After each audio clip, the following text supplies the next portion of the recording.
Welcome to the Ice Guys, presented by the Hockey Podcast Network. It is Sunday, May the 22nd. Ian Cameron, we've got Vito with me, as always, on a Saturday and Sunday edition of the show. And another special guest joining us from Alaska, 8 a.m. local time there right now. Bright and early, up early on a Sunday morning to join us on the show today. We give him a whole lot of credit for that. Wylie Rogers joining us here today on the Ice Guys show. Wylie, it's great to have you on the show. Welcome to the Ice Guys. Hey, thanks, guys. Man, 8 a.m. is not terrible, right? It's a Sunday. I feel like I should be up by 8. I appreciate the invite out here. Yeah, absolutely. No, you know what? There's some people that thinks 5 a.m. with people that have to deal with 5 a.m. wake up calls, 6 a.m. wake up calls. I get it for work, for whatever the case may be. I guess 8 a.m. looks like you're sleeping in comparison to that, no question. But thanks for joining us. Tell us a little bit about the Wylie Rogers hockey journey. And you're playing past a little bit, and then we'll go from there. Yeah, absolutely. Born and raised in Fairbanks, Alaska, and had the opportunity to play local junior hockey in Fairbanks with the Ice Dogs, now of the North American Hockey League. I was a goalie, so I've only a couple spots on each team. I played 1 year juniors when I was 15, and played about a third of the games, and realized, like, as a goalie, I probably need to go out and play as many games as I can. I went to Michigan and tried out for the Capital Center Pride, the junior age program. And after tryouts, both coaches grabbed me and brought me in and said, "Hey, man, you did well. You could play here, but we don't know. Kind of small. We don't know if you could play, all of the games, maybe a few of the games for the first year. But we have a junior B coach here that really wants you to play with him." And he introduced himself. His name was John Cooper. Ever heard of him? Head Yeah, I coach think I of the heard of Tampa that Bay guy. Lightning. Yeah, pretty big time coach now, right? Yeah, exactly. So I was on Coach Cooper's first team, and we played Junior B in the Central States Hockey League. We won a national championship, surprise. That was his first ring. The Does rest that guy is kind of ever history. lose or what? I don't think so, man. Ever? I tell you what, he knows how to win, and he instills it in his guys. From Junior B, I went on to play for the National Development Program, the U18 team there. A lot of superstars, guys. Ryan Suter still playing, Mike Brown, Jake Dowell, a lot of guys that put some time in the NHL. And from there, I played 1 year in the BC League in Victoria, committed 4 years to the University of Alaska, Fairbanks, to go back to my hometown and play 4 years of college. Had 4 great years there in the CCHA. Some pretty memorable years there playing, got a lot of games, played with Chad Johnson, 11-year NHL goalie. I remember him. Me and Chad had a good stint there, and went on to play in the minors and the Central League in Texas. Went over to Europe, played in the Dutch Pro League. Just kind of had a 4-year run-of-the-mill, average, needed a few more inches type career, and now I'm reside back home. After my playing career, I don't know if we got into it, but I went back to school and coached with the University of Alaska Fairbanks, and now I'm coaching at a junior A level here in the North American League for the Anchorage Wolverines, and loving every minute of it, man. And you're added to the list of our guests who are no longer playing right now, Wylie, but are still staying connected to hockey in some form. I think 9 out of 10 so far that we've had, or 99%, they've stayed connected to hockey even though they're no longer playing. They're either coaching, they're teaching kids, they're doing all kinds of stuff. They're running hockey academies, you name it. A lot of players, it's amazing, just love the sport so much. They stay with it in some form, in some capacity, working inside the game somehow, even after their playing days. Yeah, I definitely took a break, when from the playing. I took a minute. I went back to school. I started a goaltending academy here with Steve Thompson, who's the head of goalies for the USA Hockey, and we started the Alaska Goalie Academy. It was a great time in my life. Coached just goalies, and from ages from 8 all the way up to, I think we had some 40-year-olds. Now it grew a lot.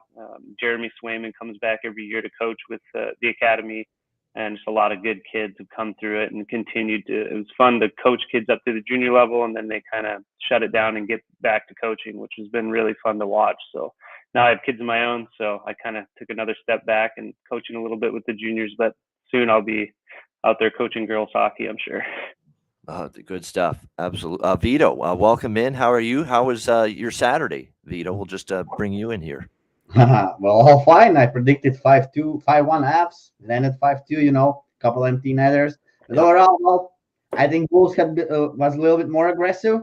I thought Avalanche will be more aggressive, but I think Blues was more aggressive. And yeah, I think Binnington was a big loss. That's when actually the game turned around. And well, anyways, the third period from Avs didn't like them so much. Like I think they could easily allow the goal. And they somehow all over the place. They need just to dump the puck and hold it down. But they're not doing that quite so well. I think they got lucky yesterday that they hold on to that lead. They kind, you know what? It's kind of. I thought. Look, Craig Berube, and we'll get into it more in a sec. But yeah, if you listen to him, he wasn't upset one bit with his team's performance. No question about that. He thought they played well enough to win, and unfortunately, sometimes you play well in hockey, you don't win the game. That's just the nature of the beast when you're, especially in this sport where you can oftentimes outshoot the other team and get the better chances, and yet you don't end up winning the game.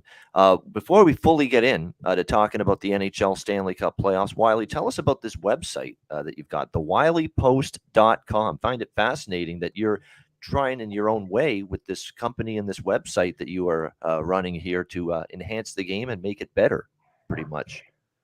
Yeah, absolutely. So when I was done playing, I went back to school and was the goalie coach at UAF, and it was earning my master's degree. And one of the classes was a new venture development course where we had to think of a product and bring it back to light and go through all the steps of prototyping and try and bring something to market. And I was coaching with the goalies, and of course, the old standard steel pegs were not working. Just constantly nets coming off, and it was painful. And I was sitting there going, "What am I going to do for this class?" And I decided, well, maybe I'll build a better peg, and that's kind of where the idea started. And I went out and I bought a welder, and I started welding metal together and trying to figure it out. And it just kind of spiraled from there. I had a really, really great professor that runs the Arctic Innovation Competition in Alaska, which is a big innovation competition where you can enter and win some money. And I thought, yeah, maybe I'll try this.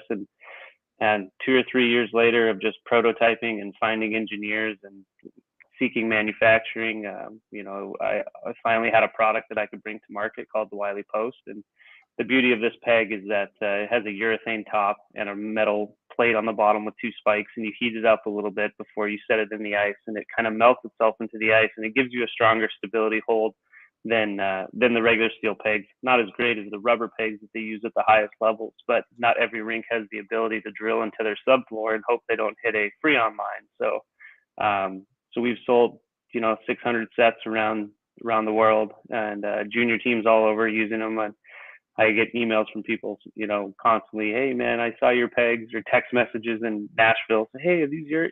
So I don't even know where they are anymore. I made a pretty turnkey operation of a business, and yeah, it's just been a fun journey. It's constantly popping up here and there, and I don't get a lot of calls saying they don't work, which is pretty cool. But overall, Thank it's goodness. just Yeah. it's just a fun deal, and I like to go to the games and watch them use it. Of course, my daughter's looking out on the ice, like, "Hey, those are your pegs out there," watching how the guys install them, and it's just it's a cool idea and a cool process, and I'm more fun now just answering questions for people that have an idea and wonder how can I bring this idea to light, and I just like to give a little bit of guidance on what I went through, the mistakes I made. Just so many mistakes, so much money that you could have saved and spent on better things that you think are important at the time. So it's just been a pretty incredible journey. But yeah, people should go online and check it out and see if it's something that suits their needs. That's amazing. And you know what? We always hear about the basically the stigma of goalies. Oh, they're weird. Oh, they're strange. They're odd ducks. They're odd birds. They have these weird things they do before games. I think they left out the smart. That they're smart. Yeah, they're right though. Creative. We all we're all a little weird. There's no doubt. But Yeah. I think it takes it takes things like an injury or a need that for people to really kind of start thinking outside the box and how they can fix things. I mean, all it takes is one look at Ryan Miller all those years, now retired, of course, just, the chin on the stick and just staring into space, getting ready for a game, or looking at Connor Hellebuck these days for the Winnipeg Jets with the crazy eyes darting back and forth there. Certainly, yeah. Getting ready. You know, That's how they get that kind of reputation and thought from people. Hey, these goalies are kind of fucking weird here. What the hell's he doing? It looks like he's ready to murder somebody. His eyes are going all over the place. But nevertheless, they're also very intelligent, smart, creative. And Wylie, you're proving that with this great endeavor here to help out with the pegs. And you're right. It's funny. The NHL, I often find the net comes off the moorings too easy these days, and they use some of the best stuff, as you said. Could you imagine junior hockey then with the issues they must have, and the fact that at least you're trying to help the lower level leagues, the junior leagues, with these nets, and try to give them better equipment to allow the pegs to stay on so the net doesn't come off the moorings as easily. Obviously, it's probably something that's very, very well appreciated by many. Exactly. And I always thought, man, the goalies are going to love these. The goalies are going to love these. The goalies don't love these all the time because they like to be able to kick the net off. Really, it was the officials that started approaching me, and the parents. Man, my kid was playing a game, and it was a championship game, and the goalie kept kicking the net off, and we scored a goal, and they waved it off, and blah blah blah. It was the worst. And so it was actually the parents that appreciated it more. The referees that were like, "Thank you, finally something that keeps these nets on." And they're not great for I thought they're going to work for all ice types. All ice is not created equal. All rinks are not created equal. Temperatures matter. Just so many different factors in it. The place where these really excel is when they're in the net for 20 minutes of ice, and then there's a ZAM, and they're reheated and reset for next period. So, it doesn't work for a practice. I mean, I sold a lot to different NHL teams when they were newer. The LA Kings, Billy Ranford. I went and met with Billy when he was in LA, and he said, "Oh, these are going to work great, for practice." And I was like, "Yeah, I don't want to talk you out of this, but I'm not sure if these are going to hold Jonathan Quick on the net for 60 minutes. Like, that's just kind of the reality of it." So, but there are certain situations, that junior level, a lot of the high school level, those where there is a ZAM now in between every period. Not all youth hockey has that. Sometimes they run a half a game and they can work, but these goalies now at 13 years old are 6'4" at 13, and you're like, man, he's really got to support a big boy who's on his knees a lot, and the position is constantly, going back into the net, into the post. So it's like I said, it has its perks and it has its place in the game, but it's not for every single situation. Definitely.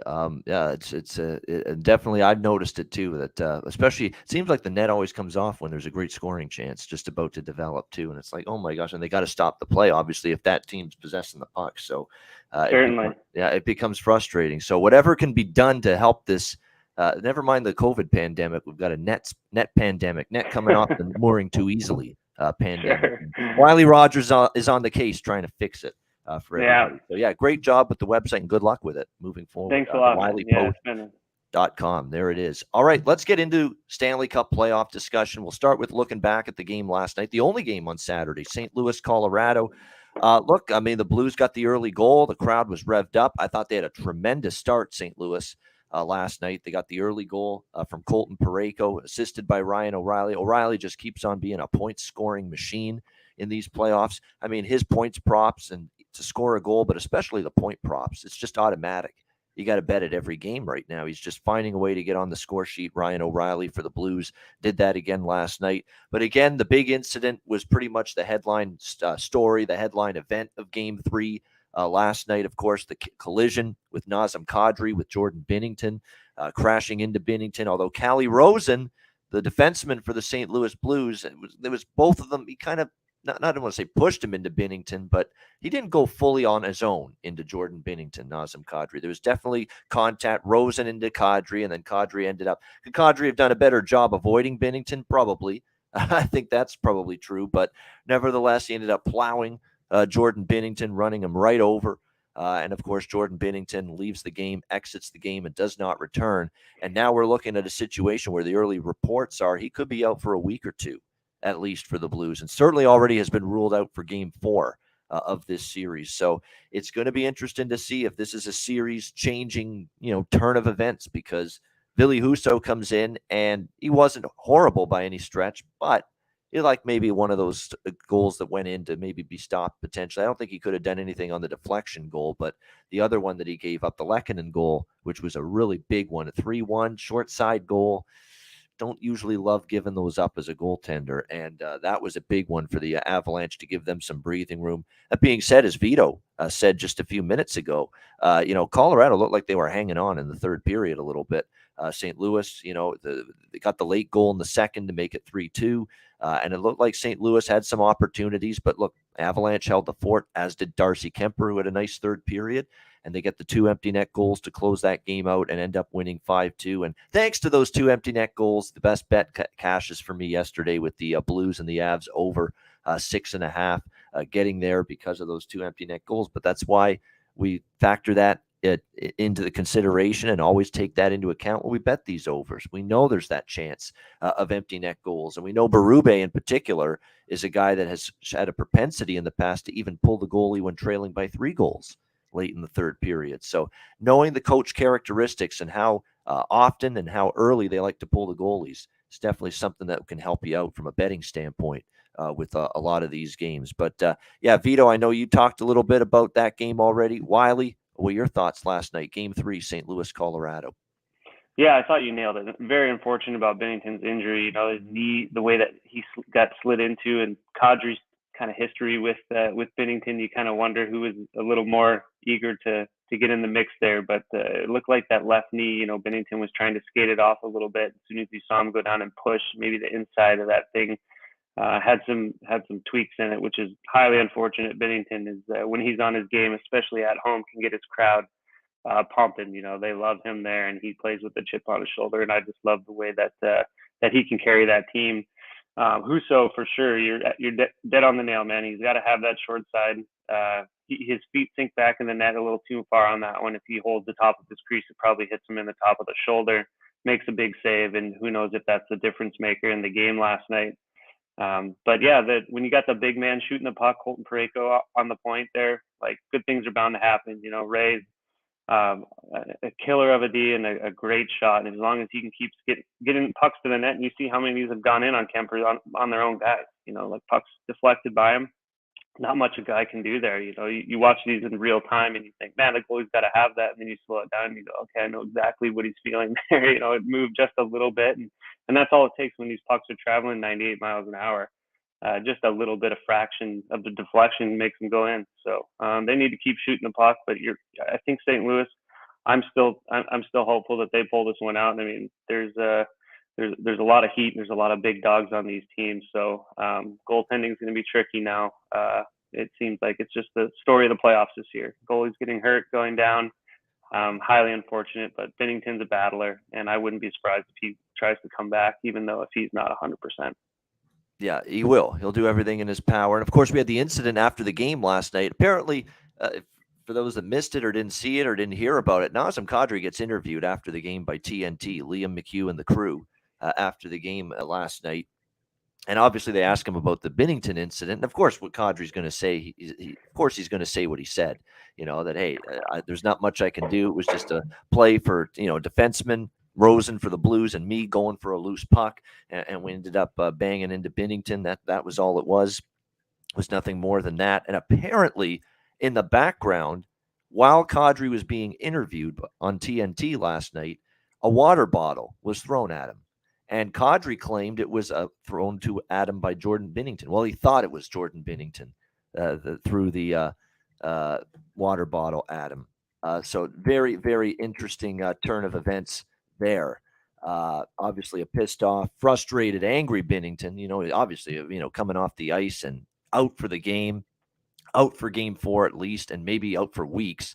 Why he's pissed off. And we know Kadri's got a reputation of, taking liberties. And if he can cross-check a guy from behind, he will. An open ice hit, the elbow, remember, in the playoffs last year? Remember, that was in the Blues series as well. I think that was Falk, right?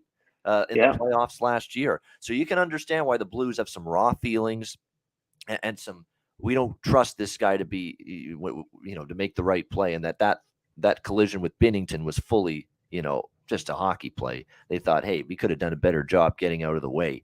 And maybe not running into him. And sure enough, there's the water bottle. Never mind water bottle gate. right now after last night with that incident. So apparently the Colorado beat writer, Peter Baugh, he apparently confirmed it. It was Binnington that chucked the water bottle at Kadri. Now, it didn't even come close to hitting him because he was obviously way down. The locker room was far enough from the interview area that it didn't even come close to hitting him. But definitely frustrated, angry Jordan Binnington. And look, given Kadri's history, he just took out one of your teammates last year when these two teams met in the playoffs. You can understand why he's a little angry. And when Binnington's angry, he'll show you that he's angry. We know this is a guy that's ruffled feathers. He's gotten into scrums, got into a fight in his AHL days, almost got into a couple of fights in the NHL days, almost got into one I remember with Devin Dubnyk. There we go. I was trying to remember the name, with San Jose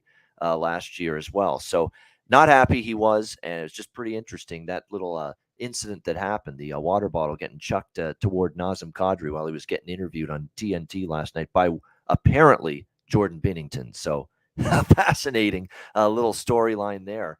Did you ever chuck something at somebody in anger, Wylie? I doubt that was the case, right? Of course not. I had, I'll tell you a quick funny story. When I was playing in the Central League, there was a big scrum at the end of the second period.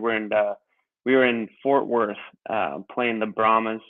I think it was just a regular season game, but we were going to see them in playoffs in a couple weeks. And big line brawl at the end of the second period. I don't know if you're familiar with that barn, but when you skate off the ice and you go into the tunnel, it's the same tunnel that all the fans use for their leaving to go to the bathroom, going to get concessions and everything. So they usually have one security guard trying to hold back these fans while you skate by at the end of the second period. So, of course, a big brawl, mayhem, fans chucking things on the ice. Back in the day, they used to throw these little rubber bowls, cows or something on the ice at you. So, of course, they're throwing the cows, and we're skating off the ice at the end of the second period, and I'm walking through the tunnel, and all of a sudden this guy comes running down the stairs, and the security guard's kind of sleeping next to us, and he comes, screaming, "Rogers, you!" And I kind of look at him, and I'm pretty scared, and he's flying down the stairs at me. I take one step, and I take my stick, and I jam the guy, to keep him away from me. And of course, security guard jumps in. I go in the locker room. Yeah, absolutely. Go in the locker room, and we're throwing our stuff down, and I'm sure we're getting beat, And then after the game, who shows up? Of course, the cops are there, asking about this incident that happened. And, I had, of course, claimed self-defense. And I mean, of course, it was one of those situations I had to talk to the league. And I actually had to email the guy and apologize. And he did the same. Said, "Hey, I shouldn't have been coming down there.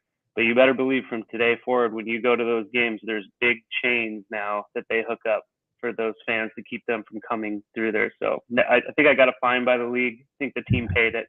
But that was probably the most involved that I got, but once again, you don't know what people are capable of when they're coming down, and shenanigans on the ice, but that was probably the only run-in I had off the ice.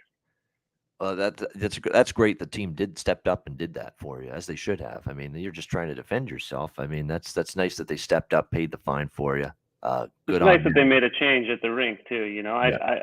I would assume to this day, Fort Worth still has that. Those chains up to make sure it separates fan from players. Yeah, that's probably a wise move, making that decision as well. Definitely.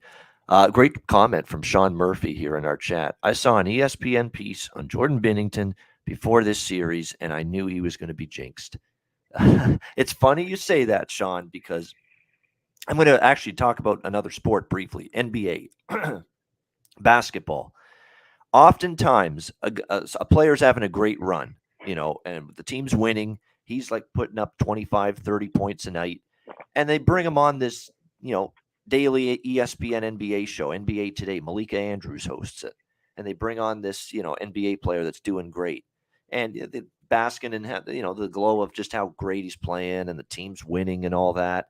And I often find the very next game after that player's on that show, that team has a shit performance. They lose. I mean, you're right. I think there's something to that. I really do at times think there's like a TV jinx or a network jinx when you're appearing on the network or you're featured in a big story. Oh, look at this player. He's playing so good. Oh, the team is just rolling right now. The moment that happens, puts the kibosh on it, and they suck the next game. I think it's uncanny how many times I've seen that. I remember Julius Randle for the Knicks. I mean, they couldn't go on about how good he was playing. The Knicks were playing the very first game after he was on that show. I think they got blasted by 20, and it was held to like 9 points or something. It's unbelievable how often that happens. But I think the jinx is real. I think sometimes it is, no doubt about that. I've noticed it for sure. With certainly an NBA, let alone I don't know about NHL, but I've definitely seen that with NBA for sure. All right, hopefully no jinx with our picks here on the Ice Guys show today. We've got 3 games to break down. We're going to get into them, starting with the first game. This is actually going to start in an hour from now, 1:30 p.m. Eastern time. I guess that would be 9:30 a.m. where Wylie is here in Alaska. Florida and Tampa Bay. Florida minus 115. Road favorites now as the scene shifts to Tampa. The total 6.5 here in this game. Tampa Bay leading the series 2-0. I don't know if Florida's going to win a game in this series, and I don't even know if they're going to win today, but I am willing to take a shot with them in the first 20 minutes today to just look in this game, in this spot. If you're not going to be bringing your best in the first period, you're done. You're dead meat in this series. This has got to be a first period where Florida, knowing they can't go down 3-0, it's already bad enough they lost the first 2 home games, that they've got to come out absolutely storming here in this opening period. So I'm just going to keep it simple here with a minus 110 on the money line for Florida in the first period. Do I trust them for the full game? No, I do not. This could be a situation like game 1, for example. Florida led after the first period, 1-0. If you took them in the first period, you won. But Tampa Bay came back, and Florida didn't score again in that game. Tampa Bay won 4-1. I could see something like that happen. But I am very, very confident in Florida throwing everything, including the kitchen sink at Tampa Bay to start the game. They have to. It's no tomorrow for them. They're down 2-0 in this series. They need to get off to a good start. We'll see if they do that. For me, I'm going to point the finger a little bit at Huberdeau in this situation. I think it's a situation for me when I look at it here where Huberdeau's been quiet in this series. I don't want to say Barkov's been terrible, but I think there's another gear he can go to. I mean, Anthony Duclair has been one of their better forwards, and this guy was a healthy scratch in Game 6 against Washington in the first round. That's probably not a good sign for the Florida Panthers. And the power play. My fucking goodness, this power play. I mean, what can you say about it? And it's just a disaster. They have not scored a power play goal in the playoffs. They are still waiting for their first power play goal. They are now working on a 0 for 25 power play skid in the postseason going into today. And it's hard to fathom that with the talent that they can throw out there up front. It's unreal how bad this power play has been. What it is, it's too much passing, not enough pucks to the net, not enough shooting, not enough traffic, not enough players. Players are stationary. And when the puck is sticking on the power play, and what I mean by that, it's a term I've used before. When the puck is sticking and the players are sticking and the puck's not moving, the players aren't moving in the O zone, when they've got that power play, the power play ain't going to work. All right, it's just not going to work. And I think we're seeing too much of that right now with the Florida Panthers. So, I'm not going to come on here and say that they're finally going to get the power play going. I fell into that trap in the Washington series when they were talking about how the whole practice was working on the power play, and it still sucked the very next game. So I'm not going to be that idiot that's going to say, hey, I think that today's the day for the Florida Panthers power play.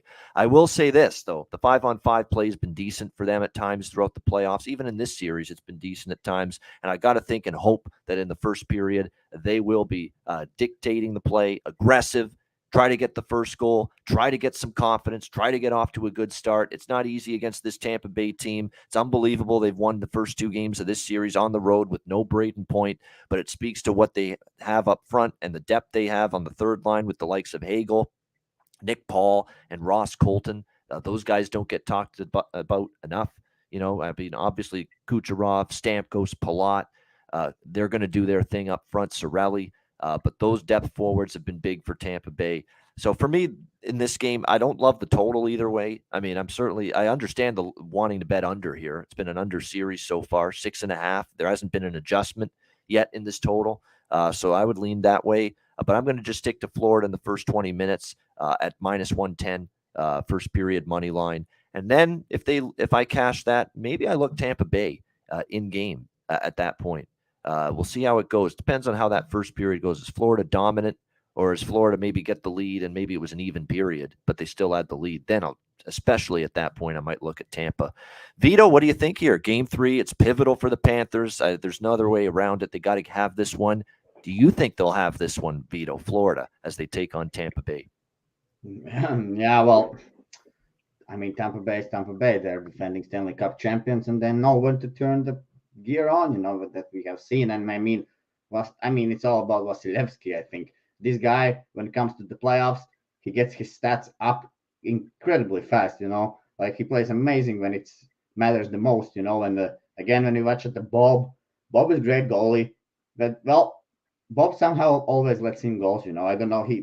He can make some crucial saves when he has allowed like 4 goals, for example, but he can easily allow 4 goals. I mean, so yeah, this is the game for the Panthers. I mean, I also would lean, I think, the Panthers here just because it's like 2-0, and you will get the best out of the Panthers in this game, and but what it keeps me off is just because, I mean, the size again in playoffs is what matters for me, and size definitely goes with Tampa Bay here, and even as good as Vasilevsky, I mean, Decor is also very good for Tampa Bay. I think it's overlooked sometimes. I mean, Sergachev, Hedman, they have very great D-man, and they have size, big D-mans. And I mean, I prefer to go with the size always in the playoffs. And now the next thing is special teams. I mean, I think we have an answer to that already by when Ian just now spoke. So again, special teams is better for the Lightning at the moment. Only thing, the next thing is injuries. We have an injury from Tampa Bay side, which is Point, and that would lead me to maybe to the Florida. But you have seen the depth from Tampa Bay, doesn't look like it's a problem, But again, I think first games it's never a problem, There's someone who steps up, But once it gets like third, fourth game, fifth game, then you start to feel that Point is missing, And I think maybe this is the third game where it actually could kick in, for the Tampa Bay missing a Point. And again, that's the only thing which actually stands out for Florida in this series, because again, experience is with Tampa Bay in playoffs. I mean, Florida is a new team on the rise, everything is cool, everybody's betting them, but they have no playoff experience, and how can both D-men go behind the net in that goal is just terrible. And, it was awful. It was at that time of the game, 10 seconds, 5 seconds. You both take a free skate behind the net and leave Ross Colton all by his lonesome in front for that pass. It's inexplicable. It's unfathomable. Yeah, and what I told yesterday, I mean, we have seen Florida taking some, especially in Capital Series, taking some stupid penalties. Once they get down 3-1, they cannot play their game. They get frustrated. They start to take penalties, and there's no coach looks like who can really push them, like Daryl Sutter, I don't know, or John Cooper even. Okay, John Cooper doesn't need to do that because he knows his guys and his team is very experienced themselves, and they can take care. But again, for the Panthers, they start to take penalties, and the coach has no really. You mentioned it. He's smiling in his post-game interviews, like you're losing, you're not playing well, and here's Andrew Brunette smiling with the interviews they do. Yeah, I told that yesterday. I mean, he's losing and he's just getting interviewed and he's smiling. And okay, it's good to keep positive, but you have to get serious, man. And I mean, this should be Giroux or Barkov who is stepping up, but those guys. Well, Giroux is the only one who has some playoff experience in the end of the day there. So yeah, I'm just staying off this game because I think Florida will come out and play their best today, but there's too many things which they are lacking in this playoffs, so hard to trust them for me. I'll trust them in the first period. And if they don't, like if they're tied or they're trailing after the first period, I will not have another Florida bet in the rest of this series. It's just not going to happen. This is actually a spot I've successfully cashed with teams in the past in the playoffs. Down 2-0. First period of game 3 when they're down 2-0 in the series, because they got to show up. They've got to be ready from the opening puck drop. This is it for them. So let's see if we get that urgency from Florida right from the opening faceoff today. Wylie, what do you like here? Florida, Tampa Bay. Yeah, I never bet against John Cooper, but I think you're absolutely right. These guys are going to be hungry, and if they can shut them down in the first period, Tampa's going to come out on top here. But they need to get more pucks through the net. Florida just is not going to beat Vasi on just shots. Like, it has to be carry them off a stick, off a leg. It has to be traffic in front of the net. They have to get creative on the power play. And if they don't, it's going to be the same old story. They might squeeze one through. But you're right. It's going to be everything they possibly can to the net in this first period. and it's going to dictate the rest of the game. Points out, those guys are filling in. Coop knows that what he has in his guys, and he's telling them, fill the roles and play your game. And I think they got this one in the bag. All right, so like in Florida here, do you like them more first period or full game? Are you gonna test them? Or are you gonna trust them? I should say full game. No, absolutely not. I'm going. I would say in the first period, if Florida doesn't show up, then it's easy. But I have to go Tampa in this. Like, there's no way that. And I would also say the under. You look at historically the two games. Vasquez just shuts the net too hard, unless Florida gets desperate at the end and pulls their goalie, and it's just kind of what we saw last night. But I would say I would be going on the under as well. Yeah, I agree with Rich there. If I'm going to bet a top six forward from a player prop standpoint for Tampa, I will take Andre Palat because of his success scoring at home in the playoffs. Yes, no doubt. I think to score a point and get a goal for Palat might be worth a look. You're playing with Paul. Paul's moving up to the second line, by the way. That's how good he's been. And Nick Paul, I'm going to keep riding Nick Paul, Ross Colton, Corey Perry. Those are the three that I think offer great value for Tampa Bay props.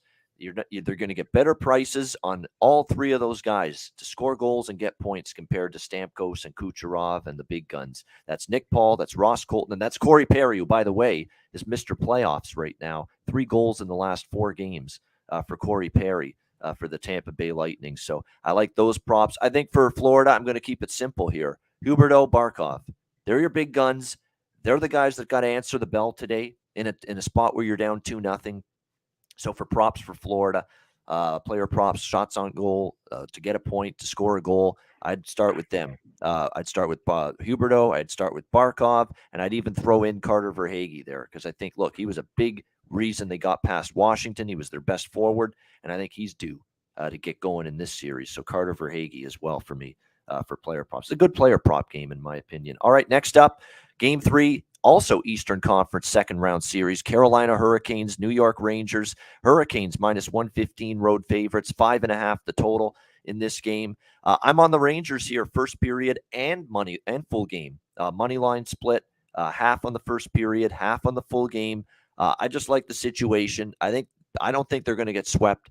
I think they've got a win in them. And let's not forget, Carolina is still over on the road here in these playoffs. They have not won a road game. They lost Game 3, Game 4, and Game 6 in Boston against the Bruins in the first round. So Carolina still has not been able to show that they can win on the road. And when you look at the Rangers, even though they're down 2-0 in this series, they probably deserved a better fate in Game 1. They played 58 phenomenal minutes of hockey. Defensively, it was a clinic for 58 minutes until Aho gets behind the defense, a brilliant feed from Jarvis, setting him up for the tying goal. And then Ian Cole, unfortunate deflection off the stick of Ryan Lindgren, the defenseman for the Rangers, beats Shesterkin. There's nothing he could have done there.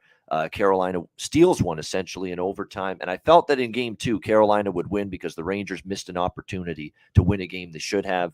And Carolina was better. Although that game, even though Carolina was better in Game 2, it was still close.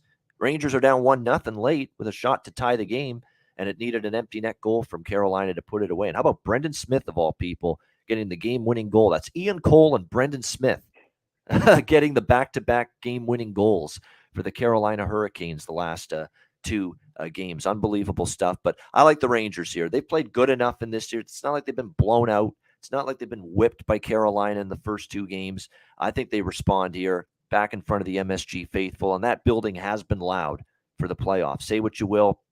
Everybody said it. Bobby Ryan said it when he was with us. That regular season Madison Square Garden crowd is like a tea party. It's like a wine and cheese crowd. But when the playoffs roll around, they're loud. They step it up, and they've done that. I think that'll be a boost for the Rangers. I think Kreider's Zibanejad, all hands on deck. You're going to get Gallant now with the chance to have last line change, get away from some of these brutally tough defensive matchups that they have to face against Carolina with Slavin, the top defensive pair, the best checking line. The Rangers will have more opportunity to roam, I think, and move around and get some offense started up. So I like the Rangers here. First period, full game. As well, money line. And I'm going to take a shot on the over as well. 5.5. It's a plus price here. It's actually 5 at DraftKings. The total is 5 shaded to the over, minus 135. I think I'll bet it at DraftKings because I like the insurance of if it's a 3-2 game, we push. But I'm going to go get in on that. Over 5 minus 135. I think we'll see a little bit more offense. I know it's been a very tight checking, low-scoring defensive series so far, but I think we'll see something at least a little bit different here this afternoon at the world's most famous arena. Wylie, we'll start with you for this one. Carolina, New York. Yeah, I have the Rangers as well. I think them at home. They play a very tight defensive game, and with Shesterkin in net. You look at the scores in these games. There's been one-goal games. They've been tight, and they're in the same situation. They're at home, and they have to get this game. And I think there's no way that they're going to let Carolina take the crowd out of it early. I think they're going to jump on them, and they're going to bring their game. And they like to pounce when they make mistakes, right? When Carolina makes mistakes, Rangers are on it. I really think Kreider's going to have a game. He seems to be that guy that's kind of taking it personal right now. And I think that I would definitely take the Rangers tonight. Again, you're betting 5. I think that's probably pretty noble. I think it's going to be a tight one again tonight, low scoring, tough defense game, and Madison Square Garden is just pumping tonight. Yeah, Zibanejad and Kreider, I'm looking at it, by the way. Their production at home at Madison Square Garden, the Pittsburgh series, was very good. And that's something to keep in mind, that they've definitely done a good job in terms of producing points at home. Same with Panarin. Panarin's got 5 points in 4 home games in the playoffs for the Rangers. So I think you sprinkle on a bunch of Ranger points props tonight, because good as Antti Ranta's been, I really think they're going to fire everything they can at him here this afternoon. So sprinkle on a bunch of these Rangers, Panarin, Kreider, Zibanejad for props in terms of points. Even Ryan Strome. Ryan Strome had a point in every home game in the first round against Pittsburgh. He didn't score, but he had an assist. No, he had a goal in one game and he had assists in the other. So he had 1 point in each playoff home game for the Rangers in the first round. So Ryan Strome's not a bad option as well for props. I still think Alexis Lafreniere is going to make an impact. I like the way his game's gotten going in the playoffs, so I wouldn't talk anyone out of Alexis Lafreniere as well either for the Rangers. It's some nice options there. For Carolina, I'm sticking with Seth Jarvis. He's been just the money prop player prop for me for that team for weeks now, if not months.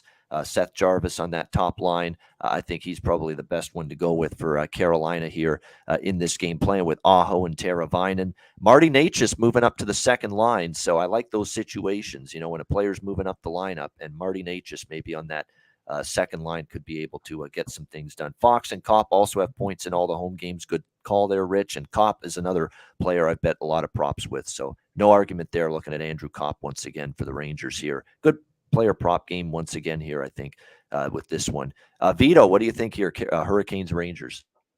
Yeah, well, you see, why Hurricanes are very good at home. They are able to match these line matches, That's what you can do when you're at home, When you're a coach, when you're Brindamore, you can put the line that you want against the line that you see on the ice first for the Rangers, And that's why they've been so successful at home, He cannot do that in Madison Square Garden today. And basically, Brindamore outplayed Gallant, I would say, in last 2 games. Those are a mindset play for the coaches, And why the Carolina is just so good, especially in last 2 games. I mean, if you look how they played this regular, 1-2-2 neutral zone trap, old style hockey. They don't allow New York Rangers to skate in the middle. They keep it on the boards. I mean, if you look like, for example, Aho, again, I talked about him yesterday. He's one of those superstar players, who plays very well. He's not overskating the puck. He thinks about defense first, And if you have a superstar player like him, that's very good, And but again, what needs to Rangers? What need Rangers to do? They have amazing goalie, and I also think they are turning around it today. I just think Rangers should really stop shuffling these lines. I think too much line shuffling going on there, and just put one good line, keep them together, Also, how they can beat that 1-2-2 neutral zone trap, They just have to pass that puck back to the D, They try, because in NHL, all we hear is offense, go down and run, They need to slow it down a little bit. They need to pass it back to the D-man. Then D-man can go from D to D in their own zone, and then he can move the puck to the other side, and get Carolina players moving, That's what Rangers need to do there. So, and again, Rangers need to use the size. I mean, they're much bigger than Carolina, but Carolina was out-hitting them in the last game, and I think Rangers have to start hitting, Carolina, and that's when they're gonna have success. Also when they dump the puck, they should try to dump the puck somehow diagonally, so the Ranta cannot stop it. So if they and then they can actually put the pressure on the D-man when you hear footsteps behind your back coming. You start to throw that puck faster away. So I think all these things Rangers will change today. I think they will be better in the face-offs. I think they will find a way. They will be able to match now their lines against Carolina. And that's where they're gonna find the success today. So yeah, and as well, you see, Rangers had very good power play. But here we go. Kane has the best PK, I would say. And now the Rangers are not so successful anymore in power play. But anyways, yes, Rangers played good the first game. And I think they are due to win here in Madison Square Garden today. So yeah, give me Rangers obviously here also on the money line. Yeah, but look, we know how good the Carolina penalty kill is. I've talked about it. I'm sick of talking about it. I've talked about it so damn much on this show. The penalty kill being so good, number one all year, penalty kill in the NHL.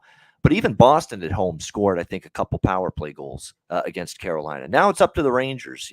I get it. It's a tough penalty kill. It's a great penalty kill. I mean, they're very, very well positioned. They use the active sticks all the time on the penalty kill from Carolina. That's why it's so good.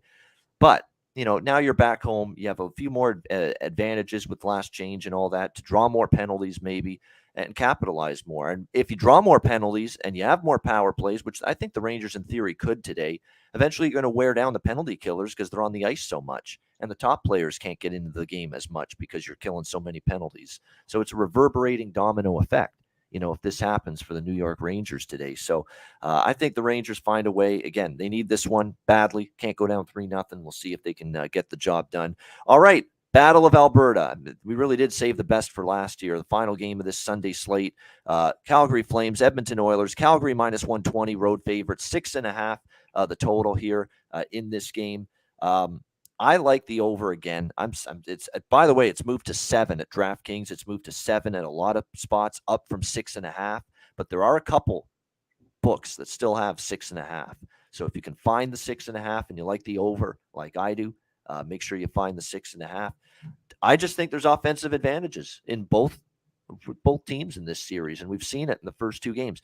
4 lines for Calgary. All 4 of them are capable of hitting the scoreboard. We know that. We know there's some depth concerns with the Oilers on defense. I love Darnell Nurse, but again, hit or miss play from Cody Ceci, hit or miss play from Duncan Keith, hit or miss play from Tyson Barrie, from Evan Bouchard, who are more offensive-minded defensemen than they are great in their own zone. That's what you get with Edmonton, and I think Calgary can make hay offensively against them. And of course, Mike Smith, one great game, game 2, and then one shaky game 1. So which one's it going to be for him? And on the flip side, I think Edmonton's going to keep generating offense too. I mean, I know Calgary's a very good defensive team, and Jacob Markstrom's a great goalie when they're on their games, but Edmonton's speed has been a problem. And going back to game 6 of the Dallas series, Calgary has had trouble with keeping the team from gaining easy entry into the offensive zone. They've given up the blue line too easily. They've allowed opponents to get too much speed through the neutral zone. And even though they're not giving up as many shots or chances, Calgary, you look statistically, you look at it, wow, they're not giving up many shots. They're not giving up many chances. Everything they are allowing is high quality of those fewer scoring chances and shots on goal that they're allowing. Calgary is allowing just too much quality. It's who cares if you only give up 15 shots on goal in a game when 12 or 13 of those are going to be grade A chances. And that's what Edmonton's getting right now. And Dallas got it in game 6 and 7, but they're too poor finishing off those chances to make Calgary pay.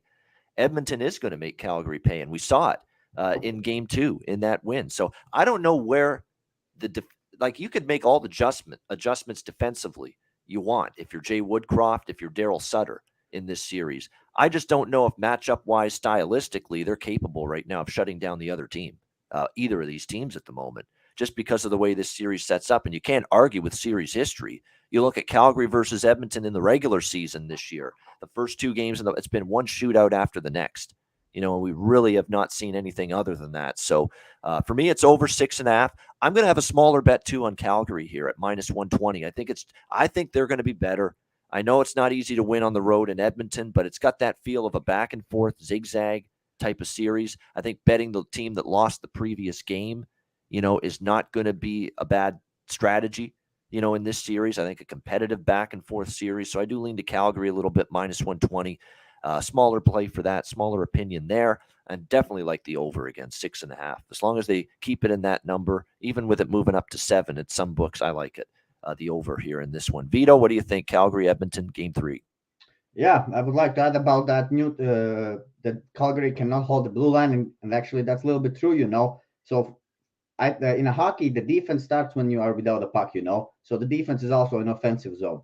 So basically, but when Calgary they turn the puck over in offensive zone, they are not ready for Edmonton's fast transition. Edmonton is very fast in transition. Dallas was not that type of team. So when Calgary turns the puck in offensive zone, yes, it's very hard for them. They have to work on that. They have to think about something there. Because they cannot continue to do that. But overall, again, Mike Smith. I mean, what a pass from him to Draisaitl. I talked about that yesterday, and everyone, always going hard against Mike Smith, and what an amazing play for him. I mean, that was just something incredible. And I mean, he's also as much as bad comments he may be sometimes receiving. I think he's a Hall of Fame. Anyone who plays for Team Canada, I consider him as the best players in the world. So he has played for Team Canada a lot. So I think it really comes down here. Mike Smith will be good. Markstrom also somehow plays way too deep in the net, I think, in this series, especially from that Duncan Keith goal. I think he was way too deep in net in that goal. And then we come back to the Draisaitl. I mean, the guy with sprained ankle, as I said yesterday, it's easier to walk. Well, no, it's harder to walk than skate when you have sprained ankle. So that's possible to play, and that's why he's not in the center. He's on the wing because he maybe cannot do the whole job as a centerman. So, but it works out well for the Oilers at the moment. And again, I would like to talk about one play from Daniel Nurse from Oilers. I mean, that time when he was on the PK, when he was without a stick, I don't know. I think he just have to go and get a stick. I mean, the guy is out there for 40 seconds without a stick. I think he's pretty useless. Now coaches have different views on that. Someone says stay in. Someone says actually go get a stick. And well, we saw what happened there. That Nurse was outplayed in that power play, being without the stick. But coming back to this again, the bets I would go with over here. I think it's very. You don't need to think too much here. A lot of penalties will be called. I think this game goes over. Who's gonna win this? Yeah, Flames maybe are a little bit better, but again, but Oilers are also not a bad team here. So yeah, my play would be over 6.5 in this game. I would not choose the side either. I think that the Flames are getting this done. I would go with that over. Liking the over here, 6.5 with the Flames and the Oilers. All right, Wylie, how are you seeing this one? It's been a hell of a series so far through the first 2 games. Certainly, if you like offense, you're being entertained. If you like physicality, scrums, battles after the whistle, you're being entertained as well. It's been that kind of series as well. What do you think here for Game 3 Battle of Alberta? Certainly the most entertaining of the two of the other series. Back and forth. Just the speed of both sides. I think, Johnny Gaudreau's had a heck of a series. And then, of course, Connor McDavid doing what he does is making this just exciting both ways. You're talking about the goalie's eyes going back and forth. That's what it felt like on the TV the last couple of games for these guys. I think Calgary's got to stay out of the box. When they take penalties and they're losing ice from their top lines and their top players, and they have to be on the ice for them to be successful. I think Calgary will bounce back here in Edmonton and take the game. But I think it's going to be a little tighter. It all depends on, again, the goaltending. I think that Markstrom and Smith are both going to kind of give their heads a shake and get back into it here and have a little bit of a goalie duel. We haven't really had that yet. And I think we're due. I think we're due for a showdown of the goalies and time to make some big highlight saves here and time to really get their game back into it. Mike is obviously both big boys, but man, is he hard to watch sometimes. He gets your heart going, and he does a lot of things that only a big goalie can. And it's hard for us to talk to the younger kids and say, "Oh, Mike Smith does it." When he's on his post, that second goal of the game, when he's on his post off the faceoff, he's not square to the shot. It squeaks through his armpit, and it's an easy tap-in goal. Things like that can't happen. I know that's Mike Smith. He's the only guy in the world that can get away with playing that big. But it's just little fundamentals like that. If he's square on that puck when it happens, it hits him maybe it pinches him in his armpit, or maybe it hits him in the chest. So little mental mistakes like that. And you're right, Vito, with Markstrom playing a little deep in his net, he can get away with that being a big guy.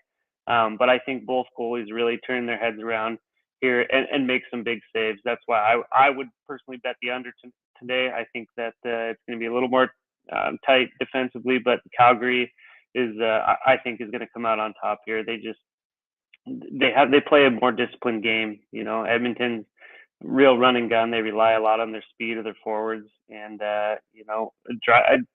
Draisaitl being hurt, he's still performing. He's still putting numbers up, which is pretty impressive. The guy finds a way. He's a warrior. But it'll be another showdown. I mean, this series couldn't get any better. This is what playoff hockey is all about, and this is what we turn the TV on for, to sit down and enjoy here. So I know I have a lot of friends in Calgary and a lot of friends in Edmonton playing in Alaska. We get a lot of those Canadian guys coming up, and the group chat's going pretty hard right now with back and forth. So I'm excited for it. That's pretty cool. You don't want to you don't want to disappoint any of them. They're all your friends, but you got some loving Calgary, some loving Edmonton, and you just say, "May the better team win." That's what you tell them. Exactly. Fight it out amongst yourselves. Just let me watch a good series here. That's what I'm looking for, right? Yeah. It's been a hell of a series. And Vito, he mentioned it yesterday. He said it again today, and you can't understate and underappreciate enough just how great that pass was from Mike Smith to Leon Draisaitl on that goal. I mean, it was just it's like a Bobby Orr, Paul Coffey in his prime type of pass that he made to Leon Draisaitl, right on the tape, right on the stick, in stride for that goal that he scored. It was just absolutely brilliant from Mike Smith. And he's always been a goalie that's very good playing and handling the puck. There's no doubt. It's always been a strength of his. So definitely something to consider. MDR 24, I like that. What you're thinking of, the combination bet, the same game combo bet, Flames and over 5.5, which is plus 155, which is a very good price on that. Yeah, definitely. Flames money line and over 5.5 goals at plus 155. Not a bad look there, in my opinion, either, with the game tonight, Flames and Oilers. Should be a good one. Now, Edmonton's going to come out strong at home. I have no doubt about that, but I do think in this kind of series, we're already seeing a sign that it could be one of these back and forth, where a team that lost the last game, they make their adjustments. They're a little bit more on their toes the next game. Not that Edmonton's going to slack off after winning game 2, but you get a Calgary team that has the chance to hit the reset button after a very disappointing game 2 where they had the early start and they couldn't hold the lead this time. They won't like that third period that they had against Edmonton in game 2. We'll see if they respond and if they can rebound here in game 3 tonight, but should be going. As far as props go, Yamamoto, Kane, Bouchard. I think Bouchard for at least a point, not just necessarily to score, although he did in the last game, but Evan Bouchard is becoming a factor on the power play for Edmonton. The Bouch bomb, as they call it when he shoots the puck, the Bouch bomb, he is letting it go lately, and it's having good results. So Bouchard, even some props involving him, the Oiler defenseman, might be worth a look. Like I said, my favorite props still are not necessarily Connor McDavid, Leon Draisaitl. It's Yamamoto. It's Zach Hyman. It would be those players, the supporting cast, because you get better prices. And as far as Calgary goes for player props, Lindholm is pretty much every game I'm looking at props in some form with him. You could go Gaudreau, you could go Kachuk, Mangiapane. They're all good options. I think your value still for me is Toffoli, Dubé, and Coleman. Second, third line forwards that have a penchant to score big goals. Coleman in the playoffs last year with Tampa, and he started to get it rolling here in this series. He had 2 goals in game 1, Blake Coleman.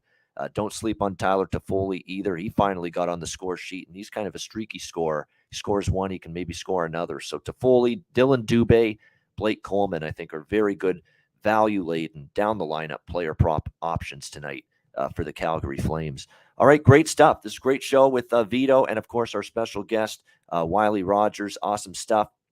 We'll get to best bets to wrap up the show in just a second. But first, we'll mention DraftKings Sportsbook, official sports betting partner of the NHL. New customers can bet just $1 on any NHL team, get $150 in free bets if they win. If DraftKings Sportsbook isn't available in your state, you can play for huge cash prizes with DraftKings Daily Fantasy Hockey Contests. DraftKings giving All new customers a free shot at millions of dollars in total prizes with their first deposit. Download the DraftKings Sportsbook app, sign up for an account, use the promo code THPN, bet just $1 on any NHL team, and get $150 in free bets if they win. That's promo code THPN at DraftKings Sportsbook, an official sports betting partner of the NHL. Must be 21 years of age or older, must reside in a DraftKings Sportsbook state.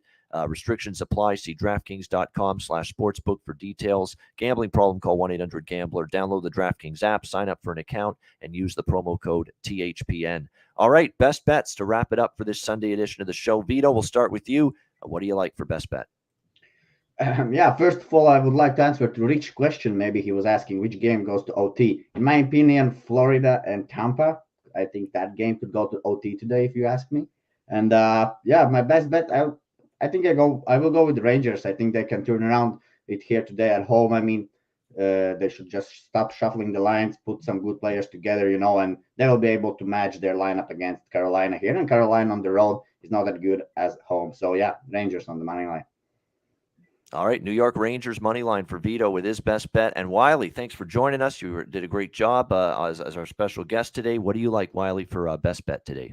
Yeah, thanks for having me, man. It's really, really fun. I'm glad I woke up nice and early on a Sunday for this. So anytime you need me, I have to go Tampa. Like I said, I never bet against John Cooper. I think they're too much of a powerhouse, and I think Tampa and the over, I think, is what we're going. All right, there we go. We'll give you a couple of that. Tampa Bay money line -110, full game, and of course over as well. Like in that 6.5 here with the Panthers and the. I like it. He's going against the grain, against the flow. He's liking an over in a series that had 2 unders in game 1 and 2, and he's liking an under in a series where the first 2 went over with the Calgary Edmonton game. So I like it. A little going against the grain, and that's not always a bad thing in betting. I got to go with goaltending, right? Like being a goalie, I got to feel what I feel there. Absolutely. So there you go. Tampa and over for Wylie with his best bets for that Panthers Lightning game, which is starting very soon. My best bet, it's actually same as Vito. Just not planned that way. It just worked out that way. But look, it's my favorite play on the board. It's the New York Rangers. -105, -110. And look, I'm sitting in a good spot with Carolina to win the series. And I still think Carolina is going to win the series. +105 is what I've got on that with the game 1 series combo. But this is a Rangers spot to me. They've been better at home in these playoffs. It's not like they got trampled. It's not like they got steamrolled by Carolina in game 1 or game 2. They were close, competitive games. Rangers do have a better game in them, and I think we see it today. New York Rangers -105, -110 against Carolina for my best bet for this Sunday NHL card. And that'll wrap up this edition of the Ice Guys. Thanks to everyone in the chat for joining us. Hit the like button. We appreciate it very much. And a reminder, the Ice Guys is live 7 days a week, Monday to Friday, 2 p.m. Eastern, Saturday and Sunday, noon Eastern. If you can't watch the show live, download the Ice Guys podcast in audio form on all major podcast platforms, Google Podcasts, Apple Podcasts, Spotify, Stitcher, and iHeartRadio. Download the Ice Guys podcast when you can't watch the show live. Before we wrap it up, Rich wanted to ask this question of Wylie. Did the Killer Bee Wylie ever have Coyote as a nickname? No, I didn't. Killer Bees, it was Welcome to Mr. Rogers' Neighborhood is what I had. So I rarely had the Coyote as a nickname. Yeah, it didn't happen. No Wylie Coyote. No, it was Fred Rogers. Yeah, you'd rather be compared to Fred Rogers, a wholesome, wonderful man than some cartoon character. I think he was part owner of the Penguins for a little bit, too. I think he was a big hockey fan. No, really, Fred Rogers. Yeah, you're right. I think they did a movie on him, and I think you're right. They did something about him at a hockey. I think, if I remember, because they did the movie on him. Just Tom Hanks played Fred Rogers in it. Yeah. You're right. I think you're right about that. Yeah, definitely. Fred Rogers, of course, watched him growing up as a kid. Who didn't? I'm 37.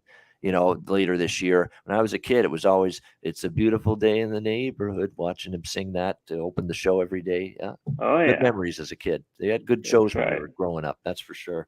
Hopefully you consider this a good show here. The Ice Guys, we appreciate it very much, all of you tuning in. For Vito, for our special guest, Wylie Rogers, we thank him very much for joining us. I'm Ian Cameron. Have a great Sunday. Enjoy the games and good luck. And we will talk to you again tomorrow on Monday for another edition of the Ice Guys presented by the Hockey Podcast Network.